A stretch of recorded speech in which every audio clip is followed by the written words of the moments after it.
Dalam interogasi pada pemuda yang dijuluki tikus kecil ini, agak sulit penyidik membuktikannya jika dia pembunuhnya karena alibinya begitu kuat sekali.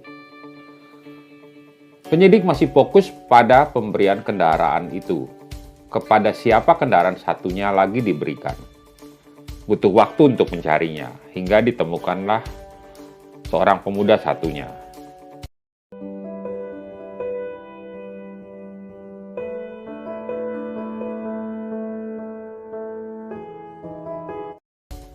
Namanya Armando Lopaglio, berusia 21 tahun, berambut gelap, atraktif, dan memiliki wajah yang oke. Juga telah menjadi karyawan Domenico. Seorang yang ideal menjadi mangsa Domenico. Tapi dia bersaksi bahwa dengan Domenico, dia bersahabat sangat baik layaknya ayah dan anak. Tidak lebih, ujarnya. Domenico tidak memberikan julukan hewan kecil kepadanya, seperti anak-anak lainnya. Dia bahkan memanggilnya nipote atau keponakan. Dan Domenico juga memperkenalkannya kepada orang-orang bahwa Armando adalah keponakannya. Armando melihat Domenico sebagai sosok pengasuh, semacam ayah, dan juga mentor baginya. Dia begitu mempercayainya, hingga urusan pengacara dan rekening banknya pun diberikan kuasa kepada Domenico. Sejak Armando kerja di situ, dia menganggap Domenico sebagai guru sejati. Apakah anak muda seperti ini yang membunuh Domenico? Apakah motifnya keserakahan? Melihat penampilannya seperti tidak menunjukkan seorang kriminal, tapi penyidik terus mendalaminya. Setelah penyidik menemukan peti dokumen di rumah Domenico, mereka membongkarnya. Mengagetkan karena begitu banyak foto dan negatifnya dari laki-laki dan perempuan telanjang.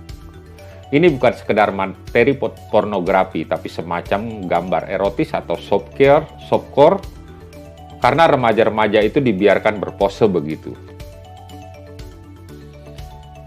Polisi memeriksa setiap gambar karena begitu banyak.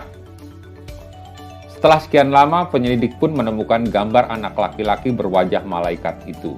Armando ada di antara mereka. Penyidik memandang apa yang digambarkan sebagai seorang ayah oleh Armando itu menemukan perspektif baru.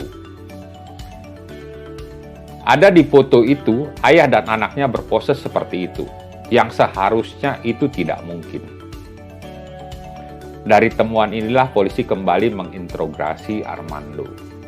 Jenis hubungan seperti apa Armando dan korban?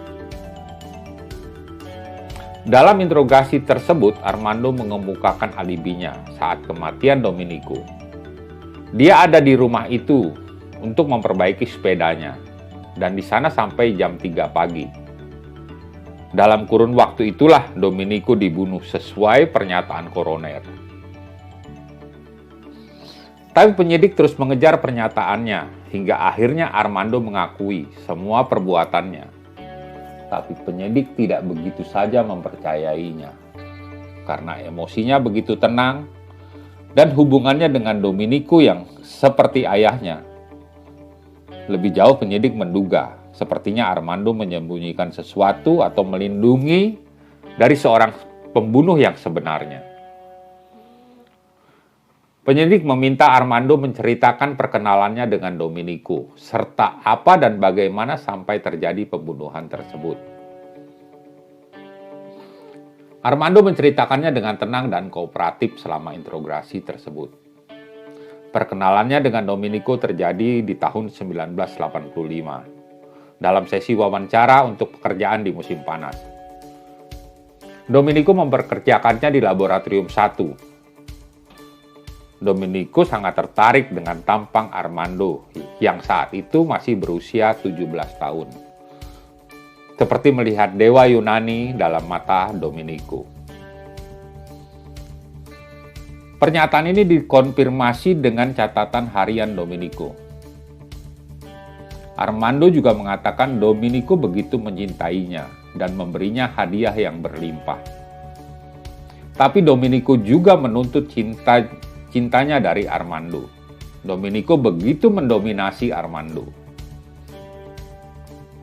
Jika dia atau Armando tidak melakukan apa yang diminta oleh Domenico, Domenico bisa menjadi sangat agresif atau kasar sekali. Domenico tahu cara bagaimana mendominasi anak miskin seperti Armando, yaitu dengan memberinya uang dan segalanya. Orang tua Armando juga dibutakan oleh cara Domenico memperlakukan Armando. Mereka percaya padanya begitu saja, hingga membiarkan Armando yang masih di bawah umur untuk tinggal dan menghabiskan waktu bersama Domenico. Armando mengakui secara terbuka bahwa ia tertarik dengan gurunya itu atau Domenico. Itu sebabnya dia melakukan apapun yang diminta oleh Domenico. Secara psikologis dan material, Armando sangat tergantung pada Domenico. Seperti umumnya orang yang percaya pada pimpinan kultus karismatik yang bersedia melakukan apapun yang diperintahkannya. Penyidik percaya dengan apa yang dikatakan Armando karena cocok dengan diari Domenico dan beberapa pengakuan dari saksi lainnya.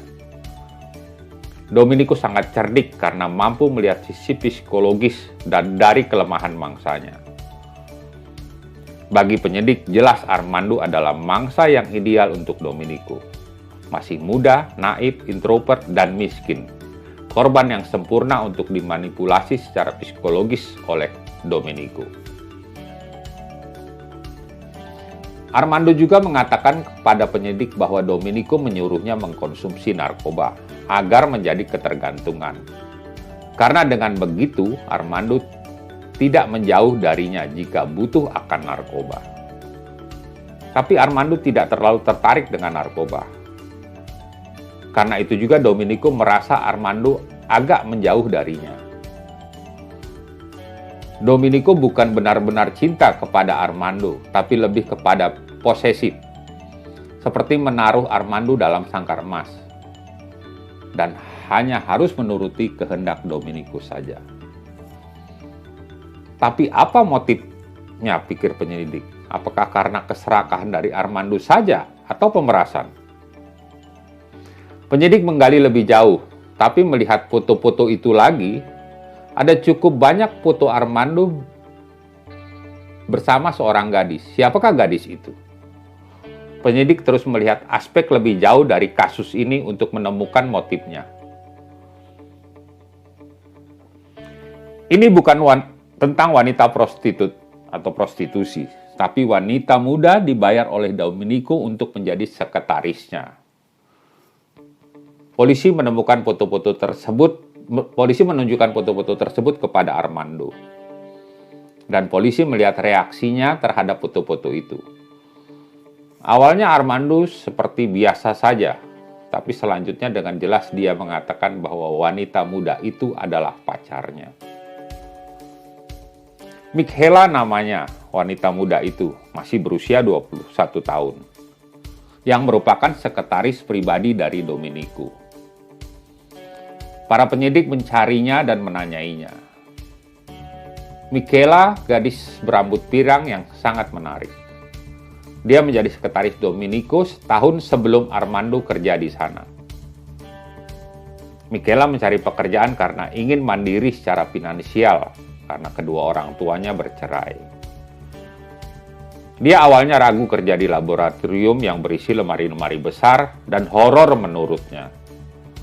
Dan dia tidak merasa nyaman kerja di tempat seperti itu.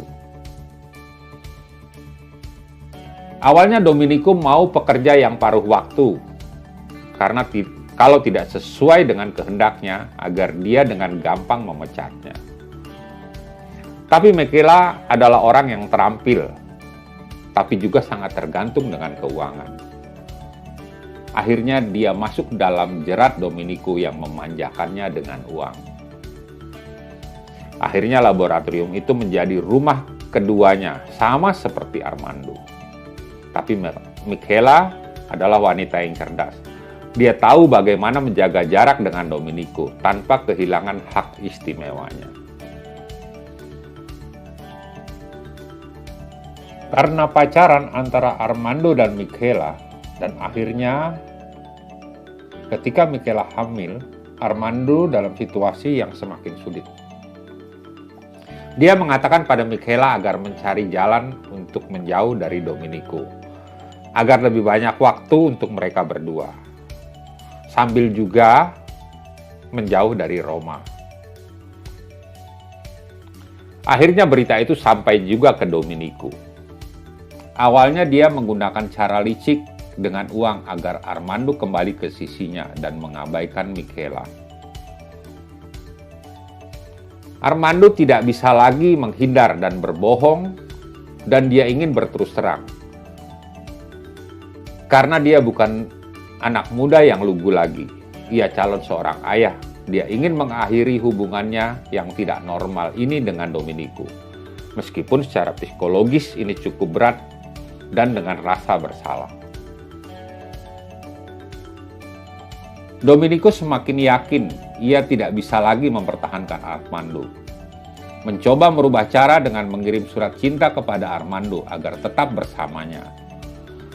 Tapi ia juga tahu bahwa cara ini mungkin tidak akan berhasil. Domenico mulai mengambil cara lain dengan mengumpulkan foto-foto yang ada dan mencoba memerasnya dengan melaporkan kepada orang tuanya Armando dan teman-temannya. Seiring waktu, Armando sekarang sudah menjadi seorang ayah dari gadis kecil, dan dia mengambil tanggung jawab itu.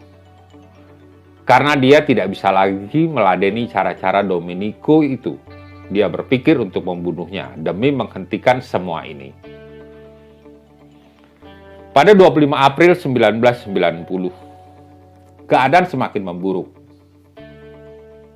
Domenico terus membuntuti mereka sepanjang waktu dan akhirnya Domenico menelpon agar mereka berdua datang menemuinya karena ada hal yang penting untuk dibicarakannya, katanya melalui telepon.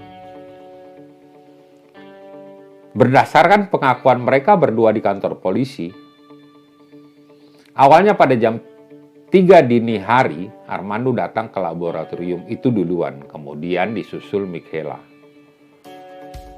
Dalam pertemuan itu, Domenico dan Armando cukup tenang hingga Michela datang masuk. Selanjutnya terjadilah pertengkaran. Motifnya adalah kecemburuan Domenico. Michela berdiri di samping Armando.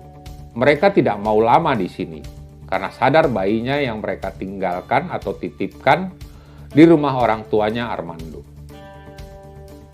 Domenico ke laboratorium mengambil gunting dan menuju Armando. Tapi Armando berhasil mengambil gunting itu. Michela coba melerai mereka, tapi agaknya sia-sia. Dia berpikir untuk pergi saja, karena dia teringat dengan bayinya. Tapi Armando segera mengambil sal biru yang dipakai Domenico dan menjeratnya. Dengan menjerat leher Domenico hingga Domenico tidak bernapas, dan Armando sudah sulit meredakan amarahnya, hingga dia masih berkali-kali menendang tubuh Domenico hingga dia lelah sendiri. Kepada penyidik, Michela mengatakan bahwa ia telah keluar dari rumah itu saat pertengkaran terjadi. Tapi tidak jauh, dia ragu dan kembali ke rumah itu. Dia masih takut hingga dia membunyikan bel rumah. Armando yang membukakan pintu dan Armando mengatakan bahwa dia telah membunuh Domenico. Mereka segera menelpon orang tua Armando. Orang tuanya meminta mereka pulang dan mendiskusikan hal ini serta menyerahkan diri kepada polisi. Tapi mereka berdua panik hingga tidak bisa berpikir jernih, terutama Michela, bagaimana masa depan Armando yang merupakan ayah dari putrinya itu yang bernama Veronica. Mereka berdua mengambil mayat itu dan memasukkannya kantong plastik dan membuangnya di luar kota. Tentang pembunuhan tersebut, Armando dengan tegas menyatakan bahwa dia yang membunuh Domenico Someraro. Dan dia bertanggung jawab akan hal itu, bahwa Michaela hanya membantu mengangkat mayat Dominikus saja, ucapnya. Setelah membuang mayat tersebut, mereka menuju rumah orang tua Armando, di mana bayi mereka dititipkan. Orang tuanya segera menyarankan agar mereka menyerahkan diri ke polisi, tapi mereka berdua meminta waktu sebentar untuk saling bicara dan berharap polisi tidak mampu menemukan mereka atau kasus ini akan menjadi gelap. Tapi penyidik tidak yakin apakah pengakuan Armando hanya untuk melindungi Michaela yang merupakan ibu dari anaknya. Tapi jika mereka berdua di penjara, bayi mungil itu tidak ada orang tuanya. Tapi bagi penyidik, atas pengakuan itu biarlah pengadilan yang memutuskannya. Pada bulan November 1990, sidang pertama dimulai. Keduanya dituduh melakukan pembunuhan. Untuk keterlibatan Michaela harus dibuktikan di pengadilan. Kasus ini telah menjadi perhatian publik hingga diliput media massa secara besar-besaran. Publik menilai mereka berdua adalah korban dari Dominikus Someraro, seorang pria kerdil dari Termini yang licik, sesat, dan ganas. Selama persidangan, Armando disalahkan atas pembunuhan, sementara Michaela tidak memiliki cukup bukti akan keterlibatannya atas membantu terjadinya pembunuhan tersebut. Sementara pengacara Dominico mengatakan bahwa Michaela hadir saat terjadinya pembunuhan. Tapi pengacara gagal memberikan bukti yang valid akan teorinya itu. Pada 13 Mei 1991, akhirnya pengadilan menjatuhkan hukuman 15 tahun penjara buat Armando. Hukuman ini lebih ringan karena Armando juga merupakan korban relasi kuasa yang sangat manipulatif dari Dominikus Someraro. Armando menerima putusan itu dengan tenang. Beda dengan suara publik yang begitu iba melihat Armando. Di pengadilan banding bulan Oktober 1992, menguatkan putusan tersebut. Michaela yang awalnya dikenakan hukuman 9 tahun 9 bulan, atas usaha dari pengacaranya di pengadilan banding inilah akhirnya Michaela dibebaskan dari semua tuduhan. Sekian cerita kriminal kali ini. Bagaimana pendapat teman-teman? Tulis di kolom komentar. Sampai bertemu di cerita fakta kriminal selanjutnya. Terima kasih dan salam.